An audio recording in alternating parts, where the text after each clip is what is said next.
Bismillahirrohmanirrohim. Assalamualaikum warahmatullahi wabarakatuh.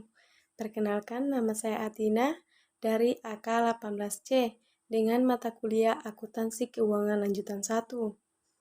Baiklah, di sini saya akan membahas tentang utang antar perusahaan. Yang pertama, transfer utang antar perusahaan, yang dimana melibatkan pinjaman dari satu afiliasi ke afiliasi lain yang tergabung dalam entitas konsolidasi. Contohnya seperti utang piutang yang timbul karena penjualan kredit dari persediaan anak perusahaan dan penerbitan wesel bayar dari satu afiliasi ke afiliasi lain untuk peminjaman dan operasi.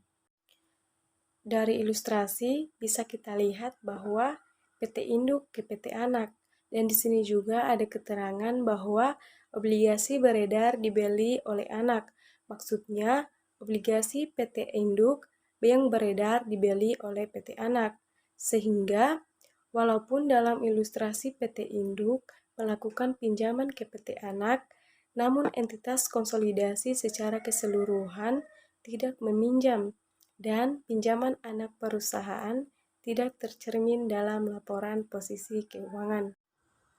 Poin kedua, pembelian obligasi perusahaan induk oleh perusahaan anak atau disebut dengan downstream atas.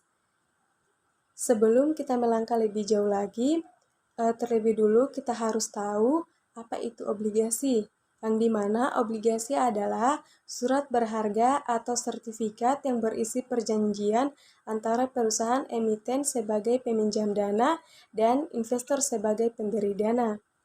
Maka dari itu, pembelian obligasi perusahaan induk oleh perusahaan anak yang pertama yaitu penarikan konstruktif atas obligasi perusahaan induk terjadi apabila perusahaan afiliasi membeli obligasi yang beredar milik perusahaan induk. Yang kedua, perusahaan anak mencatat jumlah yang dibayar sebagai investasi dalam obligasi. Hanya ayat jurnal ini yang dicatat oleh perusahaan afiliasi, baik induk maupun anak pada saat terjadi pembelian.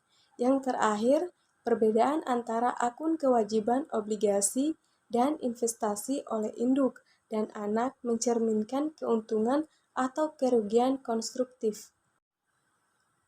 Sebagai contoh, diasumsikan bahwa SUE adalah perusahaan anak yang dimiliki 70% oleh PAM, yang diperoleh pada nilai bukunya sebesar 5.600.000 pada tanggal 31 Desember 2006, ketika SUE mempunyai modal sebesar 5.600.000 dan laba ditahan sebesar 3 juta.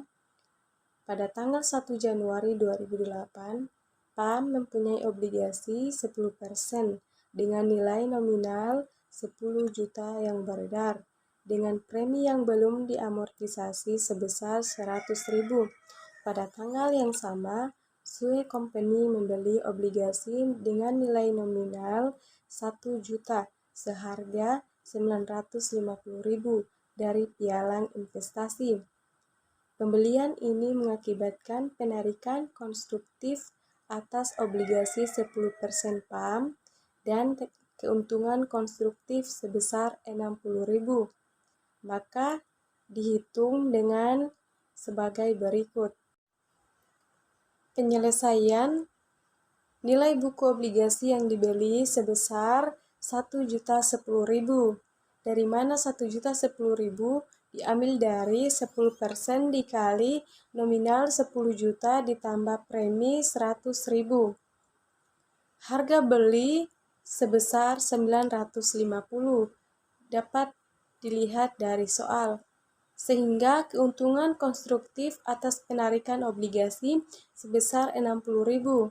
60.000 didapat dari 1.010.000 dikurang 950. Pun satu-satunya ayat jurnal yang dibuat oleh SUE ketika membeli obligasi PAM adalah investasi dalam obligasi PAM pada kas sebesar 950.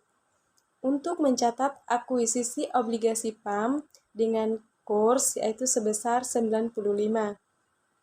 Adapun metode ekuitas, jika laporan keuangan konsolidasi segera dibuat setelah penarikan konstruksi ayat jurnal kertas kerja untuk mengeliminasi saldo investasi obligasi dan kewajiban obligasi antar perusahaan akan mencakup keuntungan sebesar 60.000.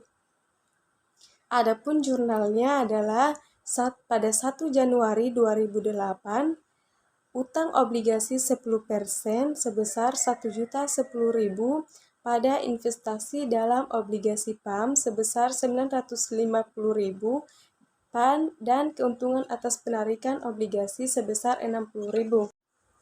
Mungkin hanya itu yang dapat saya jelaskan. Saya akhiri dengan ucapan Assalamualaikum warahmatullahi wabarakatuh.